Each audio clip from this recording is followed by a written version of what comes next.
বন্ধুরা, প্রচুর শূন্য পদের একটি চাকরির খবর নিয়ে আপনাদের সামনে হাজির হলাম। প্রতিনিয়তর মতো আজকেও একটি চাকরির খবর। তো আমি এই চ্যানেলের মাধ্যমে প্রতিনিয়ত সরকারি চাকরির খবর এবং তার পাশাপাশি সরকারি চাকরি সম্বন্ধীয় যে কোনো ধরনের আপডেট নিয়ে আসি। তো যদি আপনি চাকরি প্রার্থী হয়ে থাকেন তাহলে চ্যানেলের সঙ্গে জুড়ে থাকবেন ভিডিও নিচে লাল সাবস্ক্রাইব বোতামটি ক্লিক করে এবং তারপরে অল নোটিফিকেশন অন করে। এর ফলে আমার চ্যানেল থেকে যে ভিডিও আপলোড হবে আপনার কাছে খুব সহজে বিনামূল্যে সবার আগে পৌঁছে যাবে।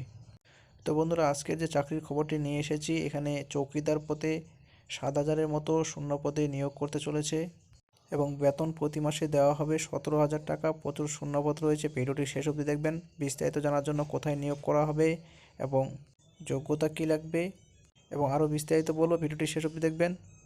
তো চলুন শুরু করা যাক। বন্ধুরা, যদিও এই নিয়োগটি আমাদের রাজ্যে না, তবে ভারতের যে কোনো জায়গা থেকে আবেদন করা যাবে, পশ্চিমবঙ্গ থেকেও আবেদন করতে পারবেন। তো দেখে নিব বিস্তারিত কী বলা রয়েছে। প্রচুর সংখ্যক কর্মী নিয়োগের বিজ্ঞপ্তি প্রকাশ করেছে মহারাষ্ট্র সরকার। বিজ্ঞপ্তিতে জানানো হয়েছে 7,000টি শূন্যপদ খালি রয়েছে। জানা গিয়েছে সিকিউরিটি গার্ড পদে নেওয়া হবে উক্ত শূন্যপদগুলি। পদ সম্পর্কে নিচে বিস্তারিত দেওয়া হলো।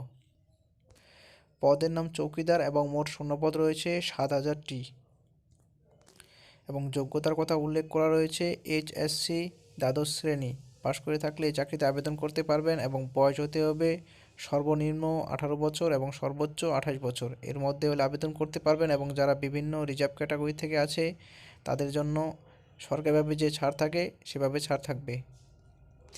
এবং বেতনের কথা যেটি আমি আগে উল্লেখ করেছি, বেতন এখানে প্রতি মাসে দেওয়া হবে 17,000 টাকা করে।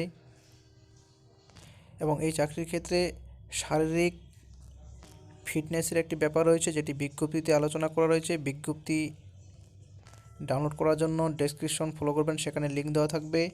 এবং এই সম্পর্কে যদি আরও বিস্তারিত জানা থাকে বা অফিসিয়াল নোটিফিকেশন দেখে নিতে চান তাহলে সেখানে ফলো করবেন। প্রার্থীদের নির্বাচনের মান এবং যোগ্যতার মান এবং এই বিষয়ে আরও বিস্তারিত রয়েছে বিজ্ঞপ্তিতে।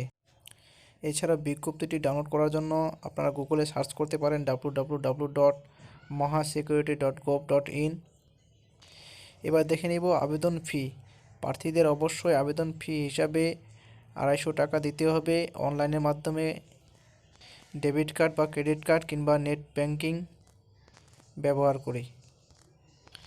আবেদন ফিটি জমা করতে হবে যখন আবেদন করবেন অনলাইনের মাধ্যমে, ঠিক তখনই। এছাড়াও অফলাইনের মাধ্যমে ফি জমা করতে পারেন। তো বিস্তারিত জানার জন্য বিজ্ঞাপনটি দেখে নেবেন। যারা আগ্রহী প্রার্থী অবশ্যই মহারাষ্ট্র রাজ্য সুরক্ষা কর্পোরেশনের যে অফিসিয়াল ওয়েবসাইট রয়েছে সেখানে গিয়ে দেখে নিতে পারেন বিস্তারিত। আবেদনের শেষ তারিখ 10/3/2020।